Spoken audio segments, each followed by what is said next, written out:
एक सेठ जी बहुत ही दयालु थे। धर्म कर्म में यकीन करते थे। उनके पास जो भी व्यक्ति उधार मांगने आता वे उसे मना नहीं करते थे।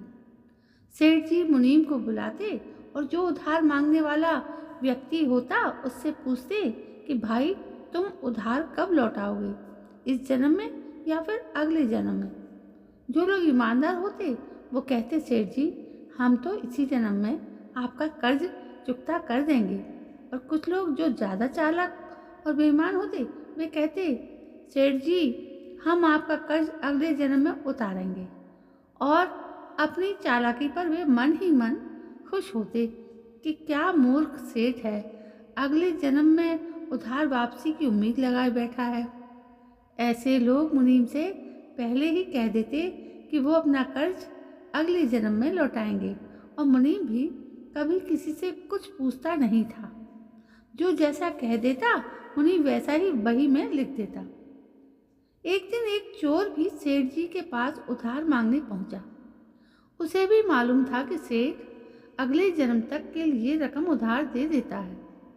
हालांकि उसका मकसद उधार लेने से अधिक सेठ की तिजोरी को देखना था। चोर ने सेठ से कुछ रुपए उधार मांगे। सेठ ने मुनीम को बुलाकर उधार देने को कहा।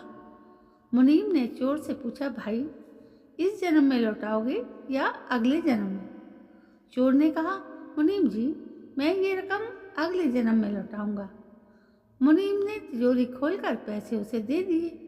चोर ने भी तिजोरी देख ली और तय कर लिया कि इस मूर्ख सेठ की तिजोरी आज रात में उड़ा दूंगा। वो रात में ही सेठ के घर पहुंच गया और वहीं भैंसों के तबेले में छिपकर सेठ के सोने का इंतजार करने लगा। अचानक चोर ने सुना कि भैंसें आपस में बातें कर रही हैं और वो चोर भैंसों की भाषा ठीक से समझ पा रहा है। एक भैंस ने दूसरी से पूछा तुम तो आज ही आई हो ना बहन। उस भैंस ने जवाब दिया हाँ आज ही सेठ के तबेले में आई हूँ। सेठ जी का पिछले जन्म का कर्ज उतारना है। और तुम कब से यहाँ हो? उस भैंस ने पलटकर पूछा। तो पहली भैंस ने बताया मुझे तो 3 साल हो गए हैं बहन। मैंने सेठ जी से कर्ज लिया था ये कहकर कि अगले जन्म में लौटाऊंगी। सेठ से उधार लेने के बाद जब मेरी मृत्यु हो गई तो मैं भैंस बन गई और सेठ के तबेले में चली आई। अब दूध देकर उसका कर्ज उतार रही हूँ। जब तक कर्ज की रकम पूरी नहीं हो जाती तब तक यहीं रहना होगा। चोर ने जब उन भैंसों की बातें सुनी तो होश उड़ गए और वहाँ बंधी भैंसों की ओर देखने लगा। वो समझ गया कि उधार चुकाना ही पड़ता है, चाहे इस जन्म में या फिर अगले जन्म में उसे चुकाना ही होगा। वो उल्टे पांव सेठ के घर की ओर भागा और जो कर्ज उसने लिया था उसे फटाफट मुनीम को लौटाकर रजिस्टर से अपना नाम कटवा लिया।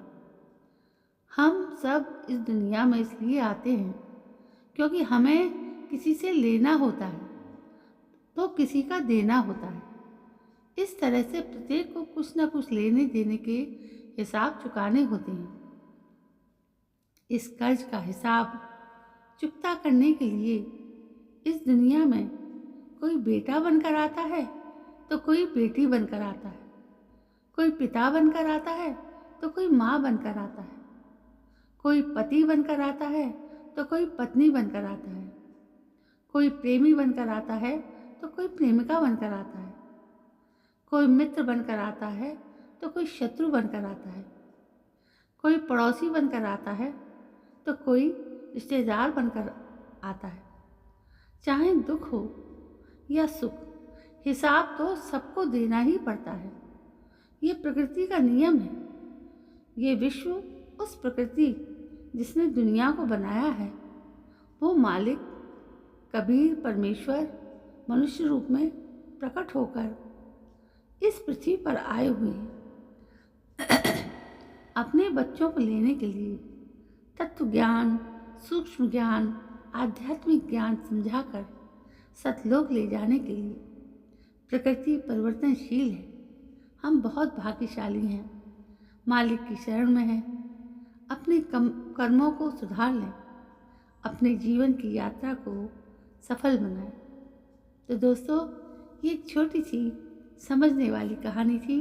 यदि समझ में आ जाए तो ठीक, ना समझ में आए तो भी ठीक। यदि कहानी अच्छी लगे तो लाइक, शेयर और कमेंट ज़रूर करें और मेरे चैनल को सब्सक्राइब करें।